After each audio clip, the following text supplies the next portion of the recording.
చెప్పండి అక్క, మీరు కండక్టర్గా చాలా సేవలు అందించేవాళ్ళు. ఈరోజు ఎందుకు మీ మీ యొక్క ఆర్టీసీ బస్ స్టాండ్ ముంగట్నే ఇలా నిలబడి నిరసన వ్యక్తం చేయాల్సిన పరిస్థితి ఎందుకు వచ్చిందంటే ఏం చెప్తారు? మేము ప్రభుత్వాన్ని అడిగేది ఒక్కటే డిమాండ్ అండి. మేము ఇచ్చిన డిమాండ్లు అవి కొత్తవేం కాదు, అవి పాతవే. అది ఆల్రెడీ మీకు ఇచ్చినాము, విన్నవించుకున్నాము. మేము చర్చలకి వచ్చినా కానీ మమ్మల్ని పట్టించుకోకుండా మమ్మల్ని ఒక ఊర్లో వెలేసినట్టు కాక మమ్మల్ని వెలేసుకొని మమ్మల్ని పంపించేశారు.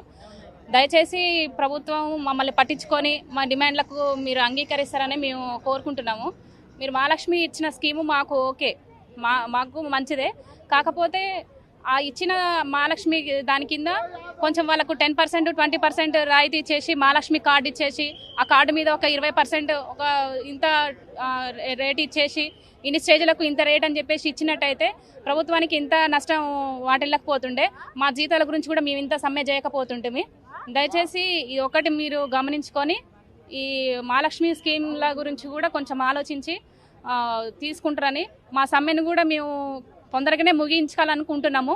మమ్మల్ని కూడా మీరు తొందరగా పిలిపించుకొని చర్చలకు మాట్లాడితే మేము సంతోషిస్తాము.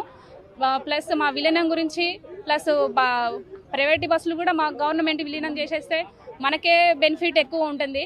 వాళ్ళకు 60% ఒక 50% వాళ్ళకి ఇచ్చే రాయితీలనే ఆ 60-50%లో మనకే కొత్త బస్సులు పెట్టుకొని మనమే నడిపించుకుంటే మా కుటుంబాలు బాగుపడతాయి, మన ఆర్టీసీ బాగుపడుతుంది, ప్రజలు బాగుపడతారు, అన్నీ మంచిగా ఉంటాయి అని చెప్పేసి మేము ఆశిస్తున్నాము.